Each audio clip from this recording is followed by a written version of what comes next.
Hi ha un conte que des de que el vaig escoltar ara fa uns dies ha canviat per complet la meva manera de dormir i també la meva manera de pensar. El vaig escoltar fa unes setmanes quan em vaig despertar a mitjanit i no em vaig poder tornar a dormir. En aquell matí estava amb una gran ansietat i estava molt preocupat. I de sobte vaig topar amb un podcast de l'Uri Sàbat amb un tal Ramon Campayo, que jo no coneixia de res, però pel que es veu és una ment prodigi. Des d'aleshores vaig aconseguir transformar el meu pensament, donar-li un gir complet i tot i que encara hi estic treballant, he aconseguit dormir molt millor per les nits i també quan em desperto per aquest estrès i aquesta ansietat que tinc acumulada, aconsegueixo calmar els meus pensaments i tornar a dormir ràpidament. Durant el vídeo d'avui us explicaré aquesta història i també com la vaig conèixer. Així doncs, comencem. Soc una persona que li dona moltes voltes a les coses. Acostumo a pensar de més i a ratllar-me sovint i a estressar-me d'una manera que segurament ni us podeu arribar a imaginar. Li dono tantes voltes a les coses que a vegades em desperto fins i tot a mitjanit i els meus pensaments no em deixen dormir. Aquest és un problema bastant important, ja que limita el meu descans i fa que durant el dia no estigui tan actiu i al final doncs no gaudeixi tant de les coses del dia a dia. I fa uns dies això em va tornar a passar. Vaig entrar en una petita crisi d'ansietat durant la nit, no podia dormir, estava estressat i vaig posar-me a mirar vídeos per desconnectar una mica la ment. I així doncs és com vaig topar amb un podcast de l'Uri Sàbat. No sé si el coneixeu, però és bastant famós. I en aquest podcast entrevistava a una de les ments més prodigioses tant del nostre país com del món sencer, Ramon Campayo. Pels que no conegueu a Ramon Campayo, sapigueu que és campió mundial de memòria. Ha aconseguit grans fites com, per exemple, memoritzar més de 20.000 paraules seguides. En aquest podcast explicava alguna de les tècniques que utilitzava. És un podcast que us recomano molt que escolteu si encara no ho heu fet, així que us el deixaré també a la descripció d'aquest vídeo. Vaig entrar en aquest podcast una mica per curiositat, però només entrar em vaig adonar que em podria ajudar molt per totes aquelles coses que anava dient el senyor Campayo. Però de totes les coses que va dir, la que més em va impactar i la que us explicaré ara és aquest conte. Hi havia una vegada un nen que tenia un estel amb el que acostumava a jugar sovint. Un dia va sortir de casa i després de despedir-se dels seus pares se'n va anar a dalt d'una muntanya on feia bastant de vent per poder volar bé l'estel. Es va entretenir jugant i de cop i volta va veure un gegant que el va agafar del braç molt fort. Ell, espantat, es va acabar desmaiant. Al cap d'unes hores es va despertar a casa seva. Els seus pares l'havien trobat i l'havien portat cap a casa.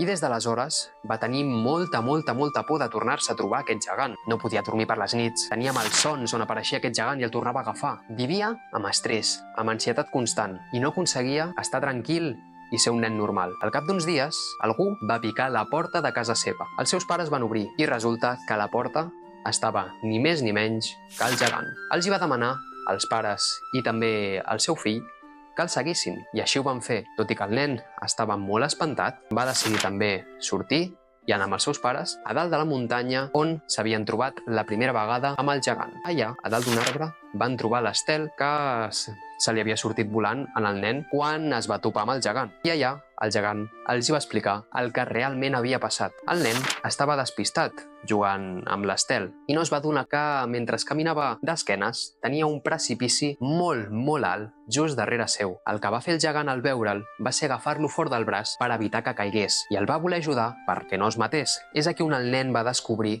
que realment el gegant no era un enemic, no era un monstre terrorífic que li volia fer mal, sinó que era un amic que volia el millor per ell i és per això que el va voler rescatar. Des d'aquell dia, el gegant i el nen van ser amics i es van ajudar mútuament en moltes situacions. Aquest és el final d'aquesta història i ara us explicaré el seu significat més profund. Al final, aquest nen ens representa a qualsevol de nosaltres. Podria ser jo, podria ser tu, podria ser qualsevol persona i el gegant, per altra banda, és el nostre subconscient. Així doncs, el nostre subconscient sempre ens està intentant protegir. Ens està intentant protegir del precipici que nosaltres mateixos creem, que són els nostres pensaments, les nostres preocupacions i totes aquelles coses que ens produeixen tant estrès com ansietat. Totes aquelles preocupacions són el nostre precipici pel que nosaltres estem a punt de caure. El nostre subconscient només ens intenta avisar que hi ha aquest perill, de que si no dorms, demà durant l'examen que tens no rendiràs, que si no dorms, demà estaràs cansat tot el dia. Intenta avisar que hi ha un precipici darrere teu. Però moltes vegades aquest precipici no existeix, l'has creat tu amb la teva ment. El teu subconscient l'has de tractar com si fos el teu amic, l'has de cuidar i has de dir que no passa res, que estàs bé, que estàs tranquil, que gràcies per avisar-te d'un perill que et pot fer mal. I tu, si li dones aquest carinyo i aquesta estima i li t'agraeixes al final a tu mateix que t'avisi d'aquesta preocupació, almenys jo he sentit que em tranquil·litza i que m'ajuda molt a entendre'm a mi mateix i a no donar-li encara més voltes i a no matxacar-me a mi mateix per tenir totes aquestes preocupacions i per no poder dormir.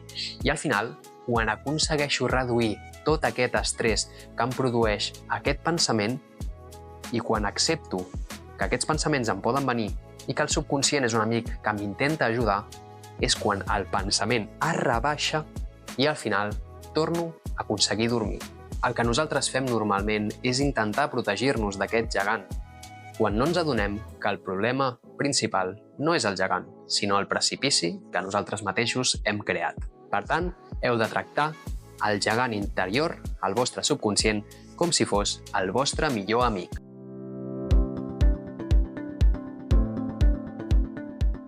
Un d'aquests altres aprenentatges que a mi m'ha servit molt és el de confiar en un mateix. Si tu no confies en que podràs fer alguna cosa, no la faràs. Imagineu-vos una cosa. Esteu plantats davant d'una paret que mai heu aconseguit escalar. Què creieu que serà més fàcil? Pensar que podreu pujar-la o pensar que no podreu pujar-la? Jo us asseguro que si penseu que de cap manera aconseguireu pujar-la, no podreu. Però, en canvi, si esteu convençuts al 100% de que aquella paret la podreu pujar, us asseguro que les probabilitats de que ho aconseguiu augmentaran exponencialment. Per altra banda, és molt important construir la teva personalitat, tenir clar i respectar les opinions dels altres, però al final defensar i dir sempre el teu punt de vista d'una forma respectuosa. És una cosa que a mi em costa molt. També tendeixo a pensar que si contradic els altres, s'enfadaran amb mi, pensaran malament de la meva opinió. Però és molt, molt important, per ser fidel a qui tu ets, mostrar sempre el teu punt de vista. I és una cosa que jo, des de fa relativament poc, també estic intentant integrar.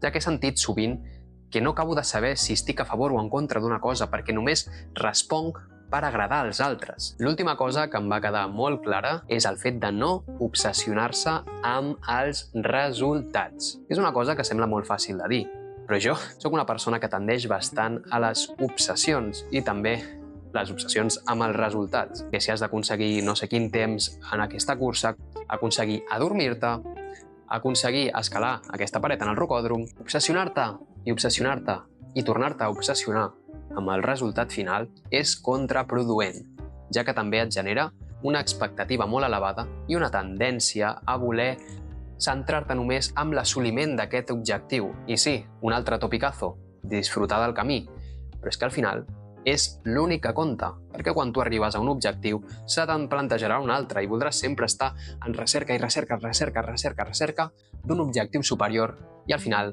mai arribaràs a estar satisfet. Per posar-vos un exemple, si cada dia t'obsessiones i lluites per aconseguir adormir-te, el que aconsegueixes, doncs, és l'efecte contrari. Però si tu prens amb calma i et dius «Vinga, Guillem, que no passa res, no et preocupis, si no dorms bé aquesta nit no passarà res, no et moriràs. Potser estaràs una mica més cansat, però no és res important, no passa res, seguiràs endavant, seguiràs podent fer les coses que vols». Llavors, de veritat que us dic que el vostre cos es va relaxant i al final aconsegueixes tornar-te a dormir. I això es pot aplicar a qualsevol, repeteixo, qualsevol aspecte de la vostra vida. També m'agradaria saber, si voleu m'ho podeu deixar als comentaris, si vosaltres també heu tingut alguna vegada problemes per dormir o problemes de qualsevol estil i què heu fet per aconseguir solventar aquests problemes i per aconseguir estar més tranquils amb vosaltres mateixos. Estaré molt content d'escoltar-vos, ja que al final m'he obert bastant en aquest vídeo i penso que és algo que no acostumo a explicar. I res més, em despedeixo i ens veiem la setmana que ve amb un altre vídeo pel canal.